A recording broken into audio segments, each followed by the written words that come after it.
Bonjour et bienvenue.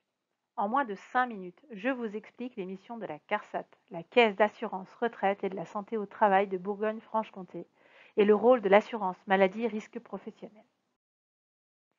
La CARSAT Bourgogne-Franche-Comté est un organisme de sécurité sociale à destination des salariés du régime général.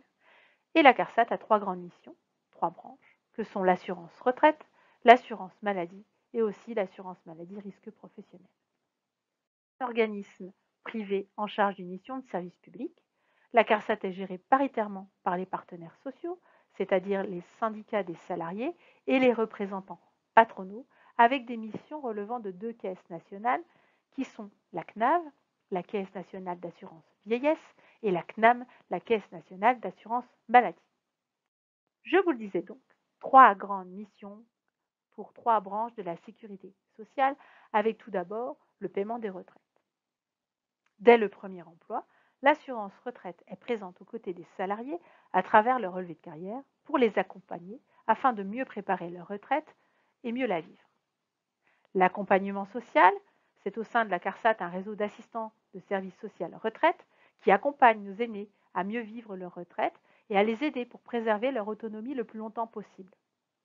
L'accompagnement social, c'est aussi les assistants du service social de l'assurance maladie qui ont deux grandes missions.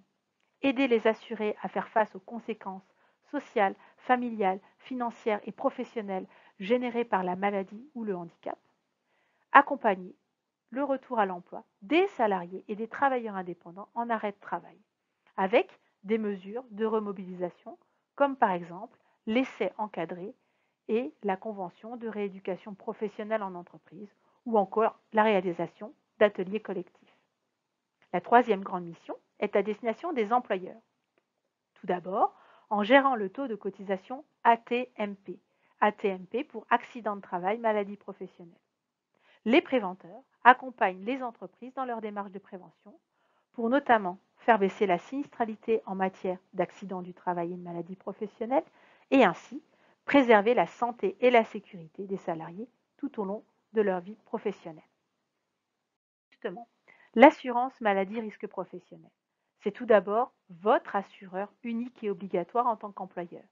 C'est-à-dire qu'en tant qu'employeur ayant au moins un salarié relevant du régime général, et c'est aussi votre interlocuteur pour vous accompagner dans vos démarches de prévention. Dans une démarche de prévention qui se veut pérenne. Pourquoi? Tout simplement pour réduire l'exposition au risque d'accident de travail, d'accident de trajet et de maladies professionnelles. La spécificité, c'est qu'au sein de l'assurance maladie risque professionnel, il y a trois missions gérées par deux caisses. Les caisses primaires d'assurance maladie et la CARSAT. Donc pour la région Bourgogne-Franche-Comté, nous avons 8 caisses primaires d'assurance maladie, une par département, et une caisse régionale pour la région. L'assurance maladie professionnelle garantit les salariés du régime général en cas de sinistre professionnel. Et je l'ai dit, c'est-à-dire en cas d'accident de travail, accident de trajet ou de maladie professionnelle. Et au sein des caisses primaires d'assurance maladie, les missions principales sont notamment d'instruire les sinistres professionnels et d'indemniser les assurés. Ensuite, je l'ai dit tout à l'heure, l'assurance maladie risque professionnel est l'assureur unique et obligatoire pour les entreprises. Et c'est à la CARSAT qui est en charge de calculer et notifier le taux de cotisation aux entreprises en gérant leur compte employeur. L'entreprise a ainsi un taux de cotisation, paye une cotisation pour couvrir ce risque, et c'est l'URSSAF qui va recouvrir cette cotisation. Les cotisations AT-MP financent 100% des dépenses de la branche accident de travail et maladie professionnelle. Le service prévention, quant à lui, conseille et accompagne les entreprises pour mettre en place des mesures de prévention pérennes. Les entreprises de moins de 200 salariés au plan national peuvent être aidées financièrement pour investir dans du matériel ou de la formation afin de réduire ces risques et améliorer les conditions de travail. Nos services sont composés de personnel administratif, de contrôleurs de sécurité et d'ingénieurs conseils. Nos missions, vous l'avez vu, sont complémentaires, indispensables pour aider et accompagner au quotidien dans le respect des valeurs de la sécurité sociale, qui sont la solidarité, l'équité et l'universalité. Vous retrouvez un bon nombre d'informations et des informations utiles sur les sites qui sont affichés. Et maintenant, je laisse la parole à Johanna Dupoirier-Lecomte du service prévention et à Estelle Sanson du service tarification pour vous expliquer quelles sont les démarches et les outils pour vous aider en tant qu'employeur et comment mieux comprendre votre taux de cotisation AT-MP.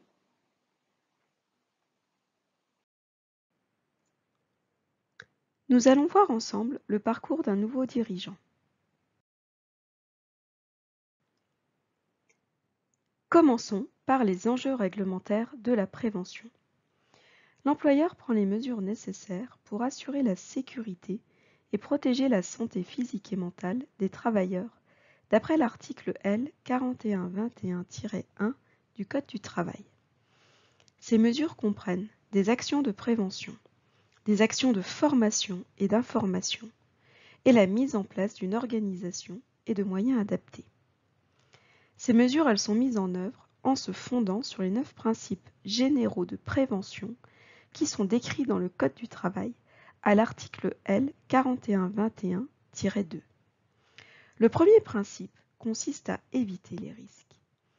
Le deuxième principe consiste à évaluer les risques qui ne peuvent pas être évités. Il s'agit d'apprécier leur nature et leur importance afin de déterminer les actions à mener pour assurer la sécurité et garantir la santé des salariés. Concrètement, l'évaluation des risques conduit les entreprises à identifier les dangers et analyser les risques. À la suite de cette évaluation, l'employeur va mettre en œuvre des actions de prévention. Ces actions de prévention doivent être intégrées dans l'ensemble des activités de l'entreprise. L'employeur va transcrire les résultats de cette évaluation des risques dans un document appelé le document unique d'évaluation des risques professionnels.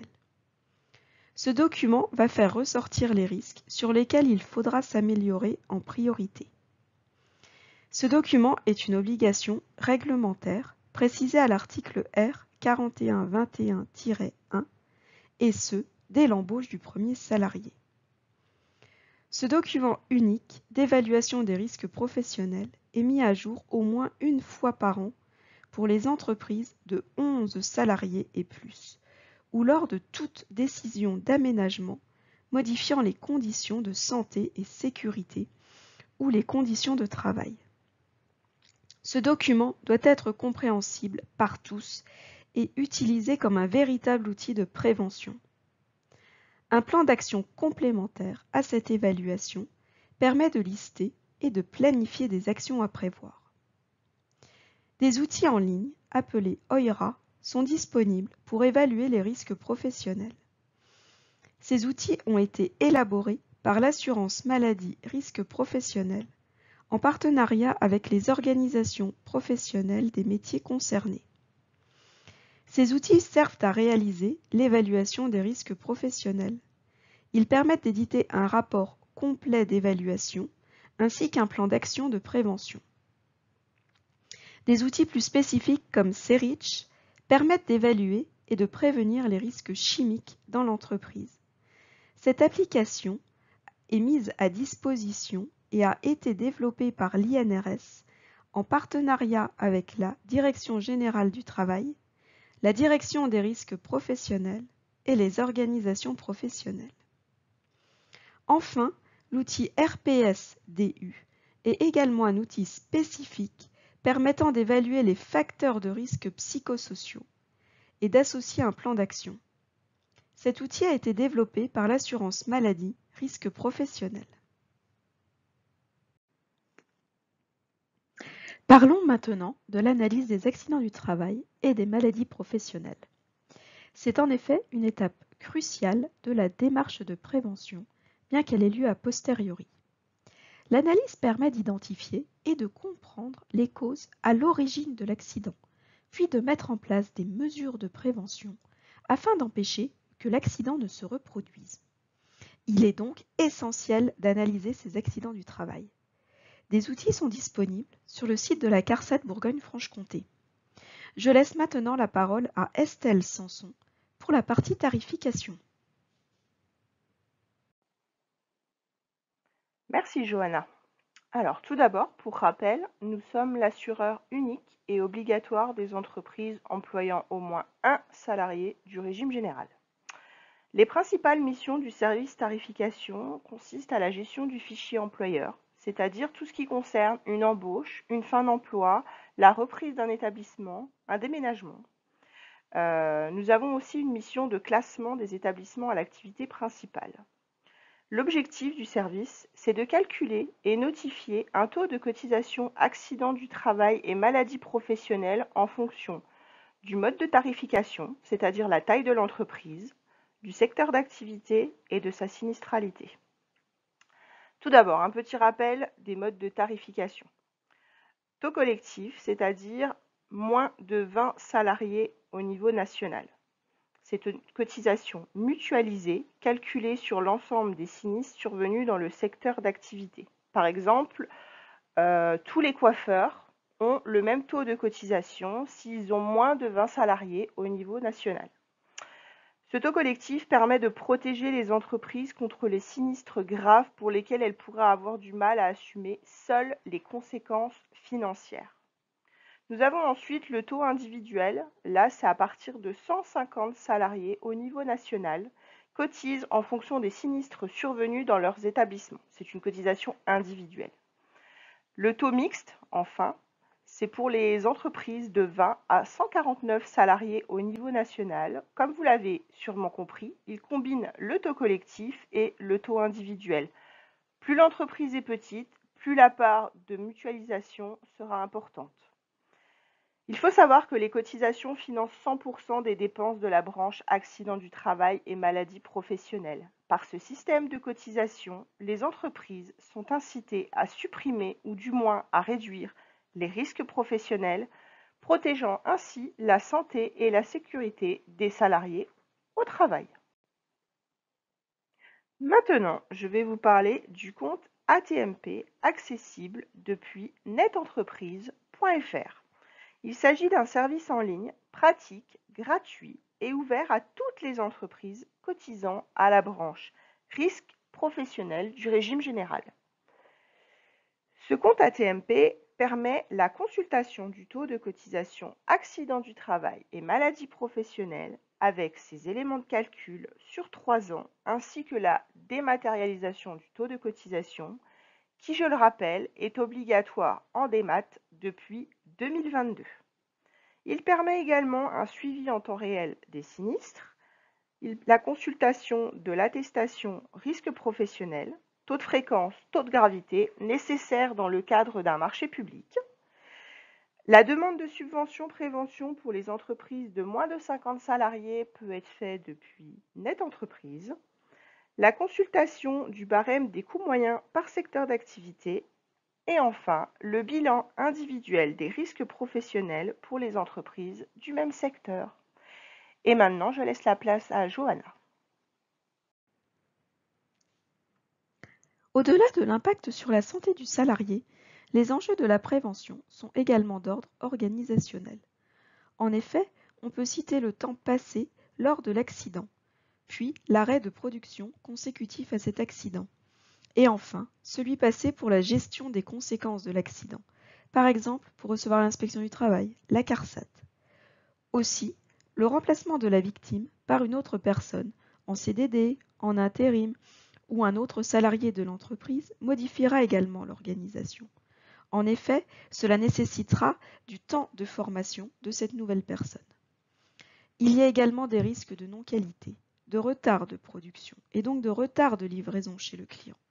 Ceci peut entraîner une perte de clientèle. Enfin, le climat social de l'entreprise peut être altéré et son attractivité diminuée. Ainsi, dès la première embauche, il est recommandé d'intégrer la santé et la sécurité au travail dans la politique globale de l'entreprise, dans toutes les activités de l'entreprise, des ressources humaines aux achats à la production. L'évaluation des risques professionnels est une démarche d'amélioration continue et dynamique, impliquant tous les salariés.